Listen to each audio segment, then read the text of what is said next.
नमस्कार, हम लगातार आपको महर्षि वैदिक परिसर से यहाँ पर होने वाले श्री विष्णु सर्व अद्भुत शांति महायज्ञ की हर पल की जानकारी आप तक पहुँचा रहे हैं और आपको बता रहे हैं कि आखिर क्या कुछ चीज़ें यहाँ पर हो रही हैं। आप अभी इस वक्त देख सकते हैं कि यहाँ पर जो यज्ञ स्थल है उसकी परिक्रमा की जा रही है और हमारे मन में भी तमाम ये सवाल उठते हैं कि आखिर कई बार हमने लोगों को मंदिर की परिक्रमा करते हुए देखा है, कई बार हमने यज्ञ स्थल की परिक्रमा करते हुए देखा है और आज इसी को जानने के लिए हम यहाँ पर पहुँचे हैं और हमारे साथ इन सभी सवालों का जवाब देने के लिए यहाँ पर मौजूद हैं यहाँ के जो मुख्य यज्ञाचार्य हैं। हमारे साथ सतीश भट्ट जी हैं, हमारे साथ मनु भट्ट भी हैं और मंजुनाथ भट्ट जी हैं।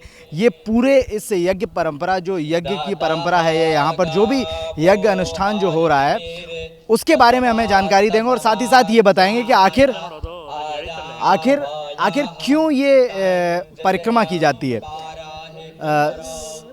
सतीश भट्ट जी, मैं आपसे जानना चाहता हूँ कि आखिर एक जो परिक्रमा लगाने का या हवन कुंड की जो परिक्रमा करने की जो परंपरा है, ऐसा क्यों है और क्यों इसके पीछे क्या क्या क्या कारण है। जैसे जो हम बड़े बड़े जो भी यज्ञ करते हैं, सबसे पहले हम लोग पुण्य नदियों से जल भर के लाते हैं। जल भरने के बाद जो है कलश यात्रा करते हैं। कलश यात्रा करने के बाद यज्ञ मंडप का जो है परिक्रमा करके फिर कलश स्थापना का विधि प्रारंभ हो जाता है। इसी तरह से हम लोग जो है इस यज्ञ में भी हम लोग उसी प्रक्रिया को अपना रहे हैं। ये परिक्रमा करने का एक तो उद्देश्य क्या है, हम बोलते हैं यानी कानि च पापानि जन्मांतर कृतानि च तानि तानि विनश्यन्ति प्रदक्षिण पदे पदे करके। इस तरह से हम प्रदक्षिणा करने से हम लोगों का जो है पूर्व जन्मार्जित इस जन्म में अर्जित समस्त पाप जो है परिहार होते हैं। इस उद्देश्य से हम यज्ञ का हो या भगवान का जहाँ पूजा होते हैं वहाँ पर हम लोग बार बार जो है प्रदक्षिणा करके भगवान को हम लोग नमस्कार करते हैं। ये इसका एक मुख्य उद्देश्य है यज्ञ में परिक्रमा करने की। और मनु भट्ट जी, मैं आपसे जानना चाहता हूँ कि जिस तरह से इसकी एक संख्या भी होती है, कई लोग 5 परिक्रमा करते हैं, कई लोग 7 परिक्रमा करते हैं, कई लोग 108 परिक्रमा करते हैं, तो इनके पीछे क्या क्या कारण? हर देवताओं को अलग अलग परिक्रम का उद्देश्य है। एक सूर्य को ऐसा करना है, सूर्य भगवान को, और गणपति को ऐसा करना, इतना संख्या में करना है। और थोड़ा 5 मूर्ति है हमारे शंकराचार्य जी ने हमें दिया है, शंकराचार्य से दिया गया है। पंच सूर्य गणपति अंबिका शिव विष्णु आराधन के लिए वो हर मूर्ति को अलग अलग परिक्रमा का संख्या दिया है। इसीलिए ये तो यज्ञ मंडप है। यज्ञ मंडप पे सभी देवताओं का आवाहन किया है। महाविष्णु हमारे प्रधान देवता है और आदित्य नवग्रह के आह्वान किया है, महागणपति का किया है, लक्ष्मी है। जो जो देवता का हवन करता है उस देवताओं का आवाहन किया है, उसी देवताओं को संख्या है, नवग्रह को नव करना है, ऐसा संख्या है, बड़ा बड़ा संख्या है। इसीलिए वो ऐसा प्रदक्षिण परिक्रम कर रहा है। आज तो नवग्रह हवन हुआ है। पहले तो हर प्रथम दिन तो महागणपति का हवन हुआ था।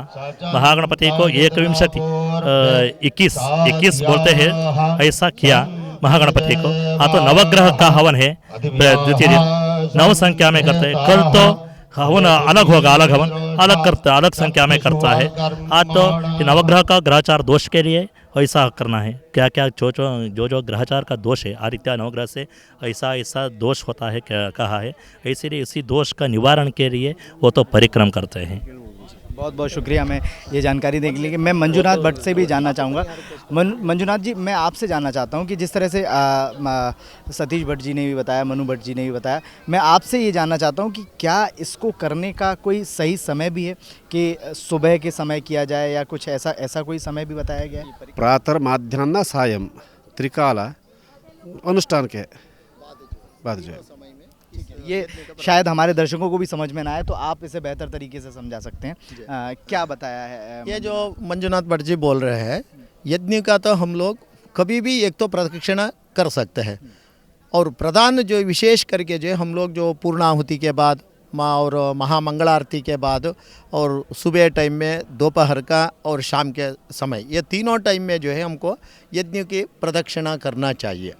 इससे जो है हमारा जो भी मनोकामना है और जो समस्त जो भी दोष परिहार पाप है, ये परिहार होकर के हम लोगों को अपने जीवन में सुख शांति समृद्धि मिलता है। जैसा हम इस यज्ञ का जो संकल्प लिया है अपने राष्ट्र का और सभी प्रजाओं का समृद्धि और शांति और उत्थान के लिए जो दिया है, वो इस परिक्रमा यज्ञ में भाग लेने से हमको पूर्ण हो जाता है। बहुत बहुत शुक्रिया सतीश भट्ट जी।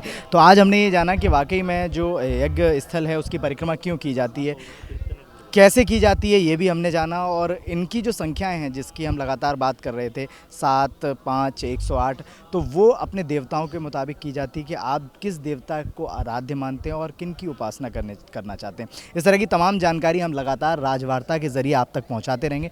आप जुड़े रहिए राजवार्ता के साथ और प्लीज़ इस चैनल को शेयर करें और सब्सक्राइब करें। धन्यवाद।